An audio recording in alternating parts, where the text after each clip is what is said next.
Good morning traders, कैसे हैं आप लोग। आशा करता हूं कि आप लोगों ने प्रीवियस वीक्स बहुत कुछ सीखा होगा, अपनी ट्रेडिंग स्टाइल बहुत बढ़िया की होगी, अपना रिस्क मैनेजमेंट, अपनी स्ट्रेटेजीज, अपनी एंट्री और अपनी एग्जिट बहुत कुछ क्लियर किया होगा। अगर आप मेरे वीडियो में बने हुए हैं तो आप लोग को बहुत कुछ सीखने को मिलेगा। तो आज का जो टॉपिक होने वाला है वो होने वाला है मनी मैनेजमेंट के ऊपर। जैसा कि आपको पता है कि मुझे कमेंट सेक्शन में बहुत लोग कह रहे थे कि भैया मुझे मनी मैनेजमेंट के ऊपर आप वीडियो बनाइए, मुझे मनी मैनेजमेंट सीखना है कि उसमें क्या होता है, कैसे होता है। क्योंकि सब लोग कहीं ना कहीं से कुछ ना कुछ अरेंज करके कैपिटल तो ले आते हैं, पर उनको मनी मैनेजमेंट पता ही नहीं होता है। स्टॉक में सर्वाइव करने के लिए हमको सबसे पहले मनी मैनेजमेंट आना बहुत ज़रूरी है।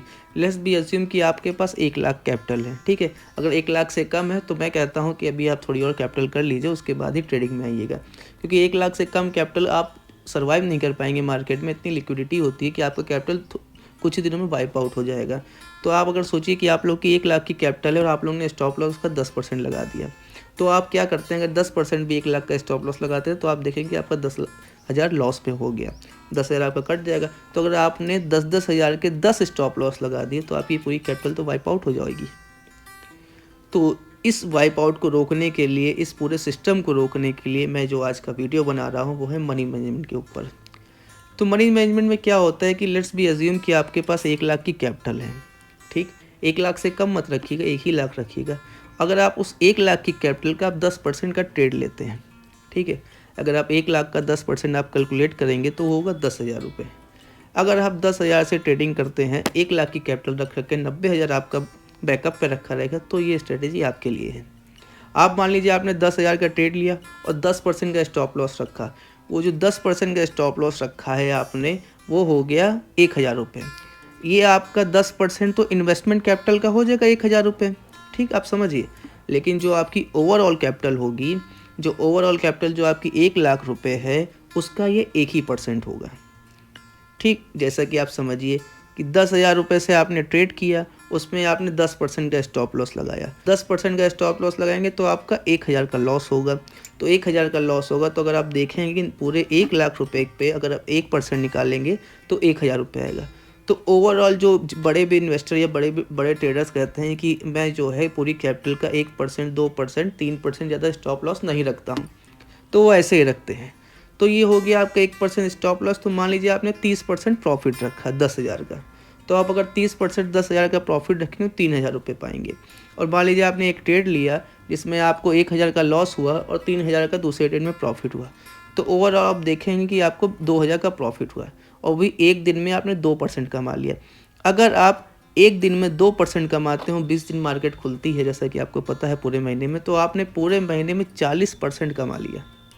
अगर आप 1 लाख का 40% निकालते हैं तो अप्रॉक्सीमेट आता है आपका 1,40,000 रुपये, ठीक है। ये सब मैं आपको नोट्स बना के दिखा रहा हूँ ताकि आप बहुत अच्छे से सीखें। आप बिल्कुल आराम से रिलैक्स हो जाइए। वीडियो जब आप रिलैक्स हों तब देखिएगा, तब आपको अच्छे समझ में आएगी। तो आपने पूरे महीने कितना कमाया, 40,000 रुपये। ये होगी आपकी पैसिव इनकम। जैसे कि आप समझ लीजिए 1 मंथ में आपने जो है रेट ऑफ रिटर्न जो आपको मिला है, ठीक है, रिटर्न ऑन इन्वेस्टमेंट आपको जो मिला है वो आपका हो जाएगा 40,000 रुपये, ठीक है। चाहे आपको रेट ऑफ रिटर्न कह लीजिए, चाहे रिटर्न ऑन इन्वेस्टमेंट कह लीजिए, ठीक है, वो आपको मिल जाएगा 40,000 रुपये। तो आपकी इन्वेस्टमेंट कितनी थी, 1 लाख रुपये।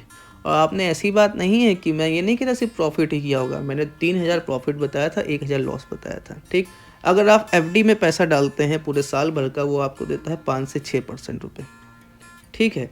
और आपने यहाँ पर रिस्क रिवॉर्ड फॉलो करके, मनी मैनेजमेंट फॉलो करके आपने 40% कमा लिए। तो आप सोचिए कौन सी चीज़ आपके लिए अच्छी है, कौन सी नहीं, आप खुद समझ जाइए। मैं यहाँ ये नहीं कह रहा हूँ कि एफडी ख़राब है, एफडी अच्छी है, बहुत अच्छी चीज़ है।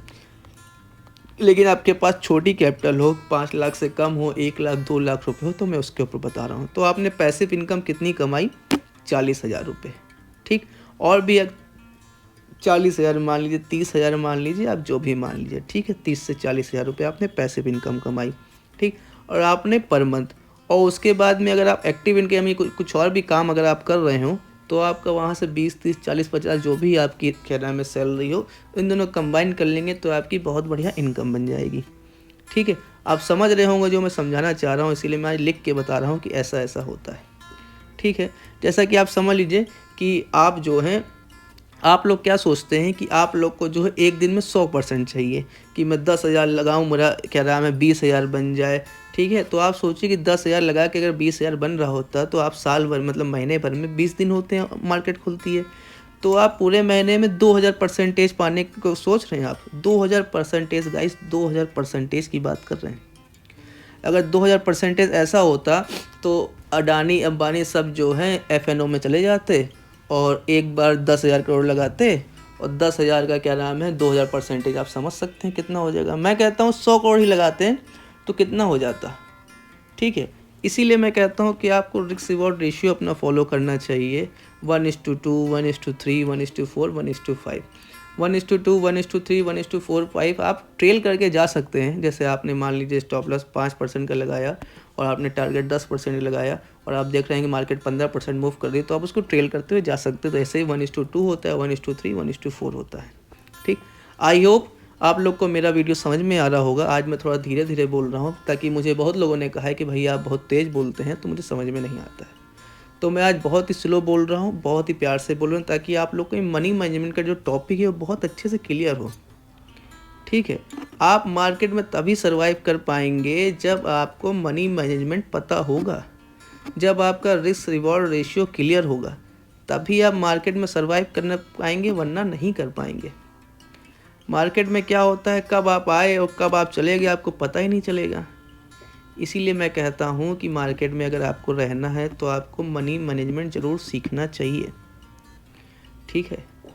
तो ये मेरा पूरा वीडियो है मनी मैनेजमेंट के ऊपर। ये मनी मैनेजमेंट आपकी जो मार्केट में अगर आपको सर्वाइव करना है तो आपको स्ट्रेटजीज पता होनी चाहिए, आपकी एंट्री पता होनी चाहिए, आपको एग्ज़िट पता होना चाहिए। ये सब अगर आपको पता होगा तभी आप मार्केट में सर्वाइव कर पाएंगे। अगर आप सोचिए आप रैंडमली ट्रेड ले रहे हैं और आप स्टॉप लॉस नहीं लगा रहे हैं, ठीक है, और आप मार्केट में ऐसे ही घुस जा रहे हैं तो आपकी पूरी कैपिटल वाइप आउट होने से कोई नहीं रोक सकता है। अगर आपको मेरा वीडियो पसंद आ रहा है तो आप लाइक शेयर सब्सक्राइब करना बिल्कुल मत भूलिएगा। जितना ज़्यादा आप इसको सब्सक्राइब करेंगे, जितना ज़्यादा आप इसको शेयर करेंगे तो आप हमारी ऐसी अच्छी वीडियो के लिए आपको अपडेट मिलता रहेगा। आपको हमारी ऐसे अच्छी से अच्छी वीडियो, अच्छे से अच्छे कंटेंट आप तक पहुंचता रहेगा। इसीलिए मैं कह रहा हूं कि बहराइच द स्टॉक को आप सब्सक्राइब करिए, जितना हो सके आप उतना शेयर करिए, जितना हो सके उतना लोगों तक पहुंचाइए, क्योंकि मनी मैनेजमेंट का जो टॉपिक है आज जो मैंने बताया है बहुत ही इंपॉर्टेंट टॉपिक है, लोगों को पता ही नहीं होता है। आप जितना हो उतना शेयर करिए, जितना हो उतना सब्सक्राइब करिए। आज के लिए इतना ही, नमस्कार जी।